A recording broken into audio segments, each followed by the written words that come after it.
বসে রোজ কফি খেতে খেতে গঙ্গা দেখবো। ও তাই? ওরে আমার রাক্ষসী রে, তাই বলি সেন্টের গন্ধ কোত্থেকে ছাড়ছে? তা একেবারে তলবি তলবা গুটিয়ে বুঝি চলে এসছো। কথা বলতে জানিস না? ওই শ্বশুর মশাই ছাড়ুন না, ও তো আমার খাবি। বলছি তোমার এই শ্বশুর বাড়ি কেমন লাগছে? দারুণ। আর শাশুড়ি? কাপে কাপ। আর আমার বাপ?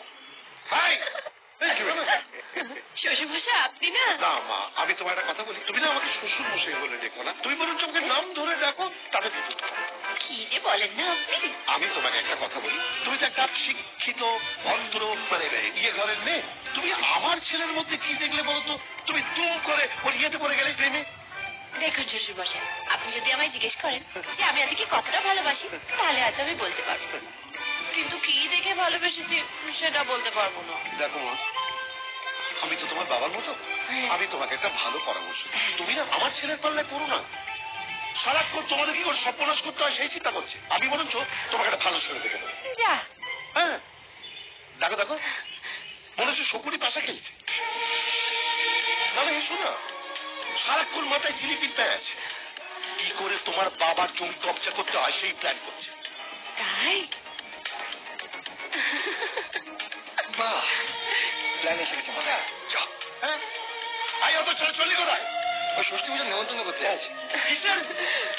দেখো আচ্ছা স্যার, আপনার স্ত্রী তো সমাজ সেবা করেন, সামাজিক কাজকর্মে উনি ব্যস্ত থাকেন, এতে আপনার পরিবারের উপর কোনো প্রভাব পড়ে না? আসলে এই ব্যাপারে ওর অনুপ্রেরণা আমি যেরকম মানুষের ঘর বেঁধে দিই, মানুষকে অর্থনৈতিক ভাবে স্বাবলম্বী করে তুলি, আমার স্ত্রী সেরকম সমাজ সেবা করি, মানুষের জীবনকে সুন্দর করে তুলি। না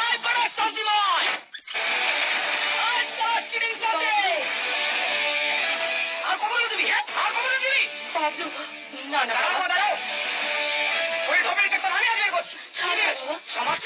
সমাজ সেবা লাগাচ্ছ এখানে, 1 নম্বরটাকে সাইড করে দিয়ে ওখানে 2 নম্বরকে নিয়ে ক্যামেরার সামনে ইন্টারভিউ লাগাচ্ছ। আর কতদিন আমার মা এইভাবে চোখে চোখ ফেলবে? লজ্জা পায় না তোমার? মুখে এতগুলো আলো ফেলে ক্যামেরার সামনে ছবি তুলছ, আর ওদিকে আমাদের ঘরে একটা বাল কেটে গেলে সেটা সারানোর পয়সা নেই। ওকে বলছে এসব? এই কে তুমি? দেখাচ্ছ না বাবলু? হ্যাঁ কি শুরু করছো তুমি? টিভিতে বসে বসে ব্যস্ত বাজারে মারো। আমি মহিলাদের জন্য লড়ছি, আর এদিকে বসে বসে আমার মাল লাইট নষ্ট করছো। কি উল্টো পাল্টা বলছো? উল্টো পাল্টা বলছি? আমি উল্টো পাল্টা বলছি? একটা হাতা খুলছি কিছু আনো তোর মাথায় মারি। তুমি চুপ করে আছো কেন? কিছু বলতে পারছো না? এই বাটা বাবা, বাবা বাবার মতো থাকবে, একটা কথা বলবে না। দাও আর সব করে এখান থেকে আমি টেনে বার করবো। ফোনটা দাও, ছেলেটা কি? ওকে তোমার ছেলে? ওই দেখো 2 নম্বরটা আবার কথা বলছে। শেষ করে দেবো সব। দাঁড়াও। কবে করলে এসব? চুপ করে আছো কেন? জবাব দাও।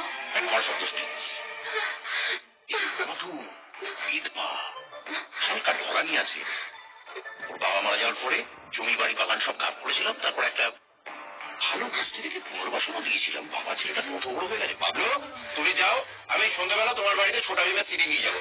যাও মাধু, ওকে নিয়ে যাও।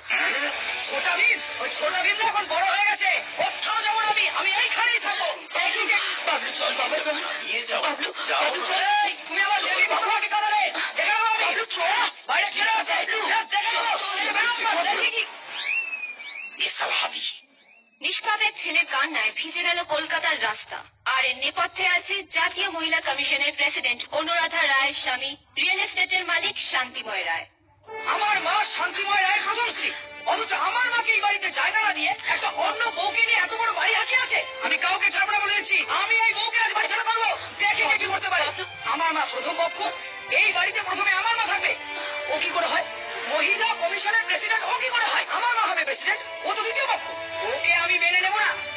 প্রথম পক্ষকে দিয়ে যদি কিছু বাঁচে তাহলে দ্বিতীয় পক্ষ পাবে, তাহলে পাবে না।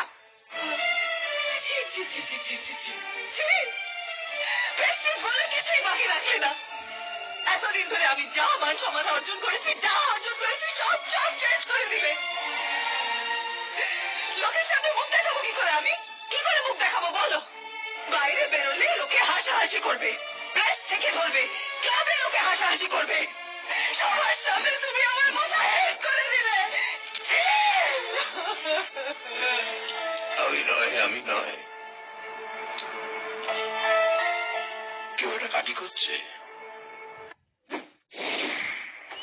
हल्का मुन्ने से कैसे लभेरिया हल्का मुन्ने से कैसे लभेरिया हल्का मुन्ने से कैसे लभेरिया हल्का मुन्ने से कैसे लभेरिया हल्का স্যার স্যার কোর্ট থেকে নোটিশ পাঠিয়েছে। নোটিশ? কিসের নোটিশ? আপনার বাবলু। আমার মোটেই নয়, মাধবের বাবলু। কি হয়েছে তার? ইয়েস স্যার, বাবলু আর বাবলু নেই স্যার, পুরো বুড়িমার চকলেট